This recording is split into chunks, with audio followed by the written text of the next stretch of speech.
All time favourite lemon சாதம் உருளைக்கிழங்கு எப்படி பண்ணுறதுன்னு பார்த்துடலாமா? சாதத்தை உதிரி உதிரியாக வடிச்சுக்கோங்க. அதில் கொஞ்சமாக நல்லெண்ணெய் சேர்த்து கருவேப்பிலை கொத்தமல்லி தூவி நல்லா ஆற விட்டுருங்க. இப்போ லெமனை நம்ம தாளித்து எடுத்துக்க போகிறோம். லெமன் ஜூஸை பிழிஞ்சு தேவையான அளவுக்கு உப்பு சேர்த்து வச்சுக்கலாம்.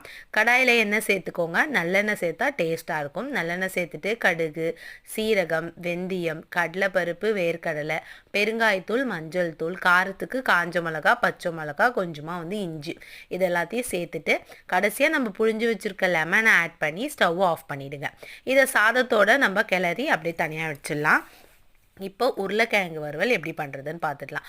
உருளைக்கிழங்கை பொடியாக கட் பண்ணி வச்சுக்கோங்க. வேகலாம் வைக்க வேண்டாம். தோலை நீக்கிட்டு பொடியாக கட் பண்ணிவிட்டு அதிலேயே குழம்பு மிளகாத்தூள், பெருங்காயத்தூள், உப்பு, கருவேப்பிலை சேர்த்து நல்லா பிசைஞ்சு தவாவில் எண்ணெய் சேர்த்து இப்படி அப்படியே பரட்டி எடுத்திங்கன்னா உருளைக்கிழங்கு தவா ஃப்ரை ரெடி ஆகிடும். சூப்பரான இந்த லஞ்ச் க்ரோம்போவை நீங்களும் ட்ரை பண்ணி பாருங்கள்.